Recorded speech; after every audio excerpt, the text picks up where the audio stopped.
Hi hello friends, ಎಲ್ಲರಿಗೂ ನಮಸ್ಕಾರ. ಋತ್ವಿ ಚಾನಲ್ಗೆ ಸ್ವಾಗತ. ನಾನು ನಿಮ್ಮ ಅಶ್ವಿನಿ. ಇವತ್ತು ನಾನು ಈಸಿಯಾಗಿ ಮತ್ತು ಇನ್ಸ್ಟೆಂಟಾಗಿ ಒಂದು ಮೊಟ್ಟೆ ಸಾಂಬಾರು ರೆಸಿಪಿನ ಮಾಡಿ ತೋರಿಸ್ತಾ ಇದ್ದೀನಿ. ಸ್ಕಿಪ್ ಮಾಡಿದ ವಿಡಿಯೋನ ಪೂರ್ತಿಯಾಗಿ ನೋಡಿ. ಈ ರೀತಿ ಮೊಟ್ಟೆ ಸಾಂಬಾರು ಮಾಡಿದರೆ ತುಂಬಾ ರುಚಿಯಾಗಿರುತ್ತೆ. ನಾನಿಲ್ಲಿ ಮೊಟ್ಟೆ ಸಾಂಬಾರು ಮಾಡಲಿಕ್ಕೆ 4 ಮೊಟ್ಟೆಗಳನ್ನು ತೊಗೊಂಡಿದ್ದೀನಿ. 1 ಬಟ್ಲಾಗುವಷ್ಟು ಹಸಿ ಕೊಬ್ಬರಿನ ತುರಿದಿಟ್ಕೊಂಡಿದ್ದೀನಿ. ಸ್ವಲ್ಪ ಚಕ್ಕೆ, 4 ಲವಂಗ, 1 ಏಲಕ್ಕಿಕಾಯಿ, 2 ಸ್ಪೂನ್ ಆಗುವಷ್ಟು ಕೊತ್ತಂಬರಿ ಕಾಳು ತೊಗೊಂಡಿದ್ದೀನಿ. ಸ್ವಲ್ಪ ಶುಂಠಿ, ಬೆಳ್ಳುಳ್ಳಿ ಮತ್ತು 1 ಟೊಮ್ಯಾಟೊ ಕೂಡ ತೊಗೊಂಡಿದ್ದೀನಿ. 1 ಈರುಳ್ಳಿನ ಉದ್ದವಾಗಿ ಹೆಚ್ಚಿಟ್ಕೊಂಡಿದ್ದೀನಿ.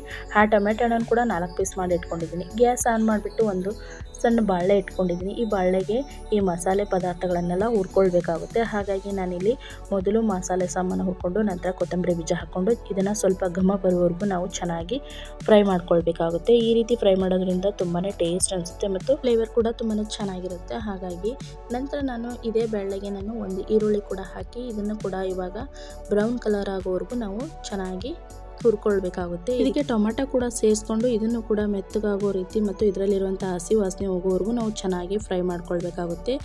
ಇದನ್ನು ನಾವು ಇವಾಗ ಹುರಿಯುವಾಗ ಇದಕ್ಕೆ 1 ಟೀ ಸ್ಪೂನ್ ಆಗುವಷ್ಟು ಎಣ್ಣೆ ಹಾಕಿ ಇದನ್ನು ಕೂಡ ಚೆನ್ನಾಗಿ ಮಿಕ್ಸ್ ಮಾಡ್ಕೊಳ್ಬೇಕು. ಇದನ್ನು ಇವಾಗ ಮೆತ್ತಗಾಗೋವರೆಗೂ ನಾವು ಫ್ರೈ ಮಾಡ್ಕೊಳ್ಬೇಕಾಗುತ್ತೆ. ಕಲರ್ ಕೂಡ ಚೇಂಜ್ ಆಗುತ್ತೆ. ಅಲ್ಲಿವರೆಗೂ ನಾವು ಇದನ್ನು ಈರುಳ್ಳಿ ಮತ್ತು ಟೊಮ್ಯಾಟೊನ ಫ್ರೈ ಮಾಡ್ಕೊಳ್ಬೇಕಾಗುತ್ತೆ. ನೀವು ಟೊಮ್ಯಾಟೊ ಬದಲು ಹುಣಸೆ ರಸ ಕೂಡ ಯೂಸ್ ಮಾಡ್ಬೋದು.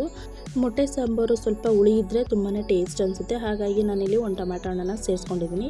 ಇದಕ್ಕೆ ನಾನು ಹುರಿಯುವಾಗಲೇ ನಾನು ಶುಂಠಿ ಮತ್ತು ಬೆಳ್ಳುಳ್ಳಿನ ಕೂಡ ಹಾಕ್ಕೊಂಡು ಇದನ್ನು ಚೆನ್ನಾಗಿ ಫ್ರೈ ಮಾಡ್ಕೊಳ್ತೀನಿ. ಈ ರೀತಿ ಚೆನ್ನಾಗಿ ಫ್ರೈ ಮಾಡಿಕೊಂಡು ಒಂದು ಮಿಕ್ಸಿ ಜಾರ್ ತೊಗೊಂಡಿದ್ದೀನಿ. ಈ ಮಿಕ್ಸಿ ಜಾರ್ಗೆ ತುರಿದಿಟ್ಟಿರುವಂತಹ ಹಸಿ ಕೊಬ್ಬರಿನ ನಾನು ಹಾಕ್ಕೊಳ್ತಾ ಇದ್ದೀನಿ. ನೀವು ಒಣ ಕೊಬ್ಬರಿ ಆದರೂ ಯೂಸ್ ಮಾಡ್ಬೋದು.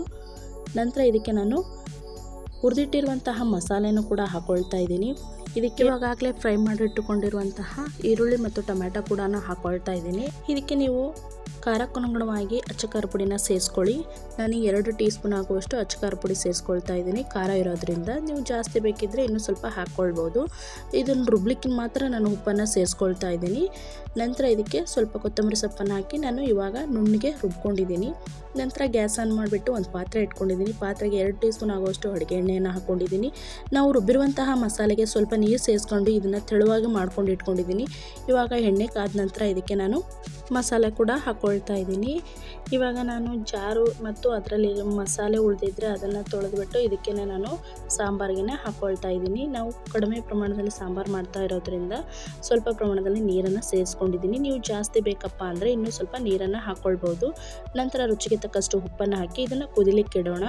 ನಂತರ ನಾವು ಮಸಾಲೆ ಹುರಿದಿರುವಂತಹ ಒಂದು ಬಾಳೆಗೆ 1-2 ಸ್ಪೂನ್ ಆಗುವಷ್ಟು ಅಡುಗೆ ಎಣ್ಣೆ ಹಾಕಿ ನಾನಿಲ್ಲಿ 2 ಮೊಟ್ಟೆನ ಫ್ರೈ ಮಾಡ್ಕೊಳ್ತಿದ್ದೀನಿ. ಮೊಟ್ಟೆ ಸಾಂಬಾರು ಮಾಡೋದು ಅಂದರೆ ನಾವು ಸಾಂಬಾರಿಗೆ ಮೊಟ್ಟೆನ ಡೈರೆಕ್ಟಾಗಿ ನಾವು ಹಾಕ್ತೀವಿ. ಆದರೆ ನಾನಿಲ್ಲಿ ಫ್ರೈ ಮಾಡಿ ಹಾಕ್ತಿದ್ದೀನಿ. ಹಾಗಾಗಿ 2 ಮೊಟ್ಟೆನ ನಾನು ಹಾಕಿಬಿಟ್ಟು ಇದಕ್ಕೆ ರುಚಿಗೆ ತಕ್ಕಷ್ಟು ಸ್ವಲ್ಪನೇ ಉಪ್ಪು ಹಾಕ್ಕೊಂಡು ಅಚ್ಚಕಾರ ಪುಡಿ ಸೇರಿಸ್ಕೊಂಡು ಸ್ವಲ್ಪ ಹೊತ್ತು ಬೇಯಿಸೋಕ್ಕೆ ಬಿಡಬೇಕಾಗುತ್ತೆ. ಇದನ್ನು ನಾವು ಇವಾಗ ಮಿಕ್ಸ್ ಮಾಡ್ಕೊಳ್ಳೋಣ.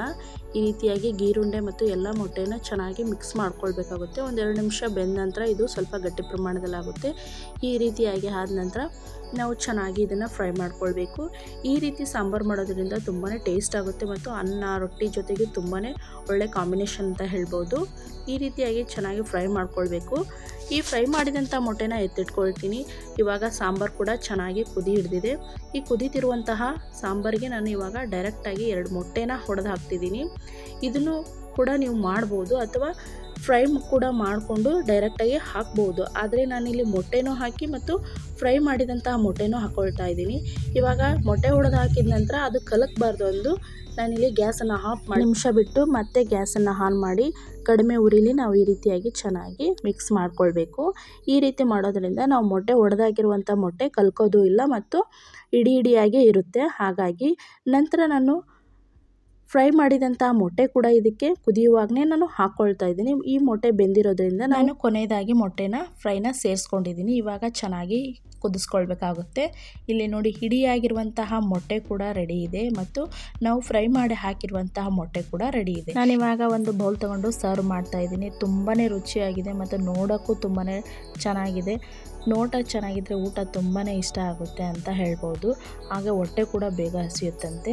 ಇವಾಗ ಬಿಸಿ ಬಿಸಿಯಾದಂತಹ ರೊಟ್ಟಿ ಮತ್ತು ವೈಟ್ ರೈಸ್ ಜೊತೆಗೆ ನಾನು ಈ ರೀತಿಯಾಗಿ ಸಾಂಬಾರನ್ನ ಮಧ್ಯಾಹ್ನದ ಲಂಚ್ಗೆ ನಾನು ಪ್ರಿಪೇರ್ ಮಾಡಿದ್ದೀನಿ. ಬಿಸಿ ಬಿಸಿ ಅನ್ನ, ರೊಟ್ಟಿ ಮತ್ತು ಚಪಾತಿಗೂ ಕೂಡ ಈ ರೀತಿಯಾಗಿ ನೀವು ಎಗ್ ಸಾಂಬಾರನ್ನ ಮಾಡಿಕೊಂಡು ಮನೇಲೇ ಊಟ ಮಾಡ್ಬೋದು. ಇನ್ನೂ ಯಾರು ನಮ್ಮ ಚಾನಲನ್ನು ಸಬ್ಸ್ಕ್ರೈಬ್ ಮಾಡ್ಕೊಂಡಿಲ್ಲೋ ಪ್ಲೀಸ್ ಸಬ್ಸ್ಕ್ರೈಬ್ ಮಾಡ್ಕೊಳ್ಳಿ. ಪಕ್ಕದಲ್ಲಿರುವಂಥ ಬೆಲ್ಲೈಕನ್ಗೆ ಕ್ಲಿಕ್ ಮಾಡಿ, ಲೈಕ್ ಮಾಡಿ, ಶೇರ್ ಮಾಡಿ, ಕಮೆಂಟ್ ಮಾಡಿ, ಹೀಗೆ ಸಪೋರ್ಟ್ ಮಾಡ್ತಾಯಿರಿ. ಮತ್ತಷ್ಟು ಹೊಸ ವಿಡಿಯೋಗಳೊಂದಿಗೆ ಮತ್ತೆ ಸಿಗೋಣ. ಅಲ್ಲಿವರೆಗೂ ಧನ್ಯವಾದಗಳು.